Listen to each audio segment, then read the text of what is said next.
दो दोस्त सफर पर जा रहे थे। रात हो गई और वो टेंट लगाकर सो गए। रात को एक दोस्त की नींद खुली। उसने दूसरे दोस्त को जगा कर कहा, आसमान की तरफ तुझे क्या नजर आता है? दूसरा दोस्त बोला, बहुत सारे सितारे। पहला दोस्त बोला, इससे क्या पता चलता है? दूसरा दोस्त बोला, आसमान कितना खूबसूरत है। पहला बोला, अबे न्यूटन की औलाद, टेंट चोरी हो गया है। तेरी वजह से हुआ ये सब। नहीं तेरी।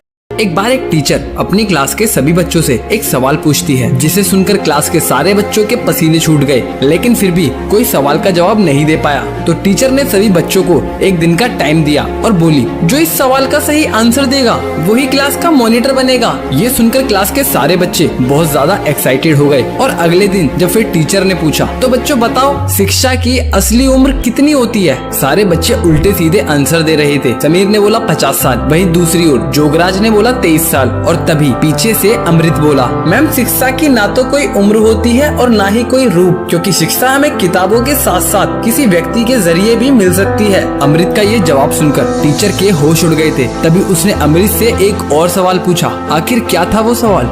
जापान ने एक चोर पकड़ने वाली मशीन का आविष्कार किया। जब उस चोर पकड़ने वाली मशीन का एक्सपेरिमेंट अमेरिका में हुआ तो मशीन ने चोर को 10 मिनट में पकड़ लिया। और जब चाइना में एक्सपेरिमेंट हुआ तो मशीन ने चोर को 5 मिनट में पकड़ लिया।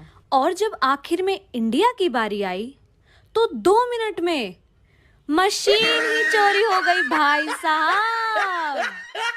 एक बार दादाजी बस से कहीं जा रहे थे। जैसे ही वो बस में चढ़ने वाले थे तभी पीछे से धनिया की आवाज आई, अरे दादाजी दादाजी रुक जाओ, आप अपना वॉलेट तो घर पे ही भूल आए थे, ये लो अपना वॉलेट। अरे थैंक यू बेटा। चलो मैं घर जाता हूँ अब, ठीक है, बाय। उसके बाद दादाजी बस में जाकर बैठ गए और उसी बस में उनकी बगल वाली सीट पर बैठा हुआ था एक चोर। तब उस चोर ने प्लान बनाया कि लंबा सफर है, जैसे ही ये बुड्ढा सोएगा मैं इसका पर्स चोरी कर लूंगा।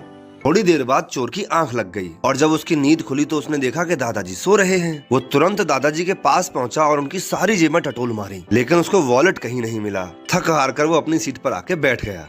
जब दादाजी का स्टॉप आ गया तो वो दादाजी के पास जाकर बोला, दादाजी मैं एक चोर हूँ, आपका वॉलेट चुराना चाहता था मैं, लेकिन इतना ढूंढने पर ही मुझे आपका वॉलेट नहीं मिला। कहाँ रखा था आपने उसको? मुझे तुम्हारी शक्ल देख के ही पता चल गया था कि तुम चोर हो, इसीलिए जब तुम सोए थे मैंने अपना वॉलेट तुम्हारी जेब में रख दिया था। समझ गए बाबू? अब मैं चलता हूँ। कल मैं घर लेट पहुंचा तो पापा ने पूछा कहाँ था तू? मैंने बोला दोस्त के घर था। तो पापा ने मेरे ही सामने मेरे 10 दोस्तों को कॉल कर दी।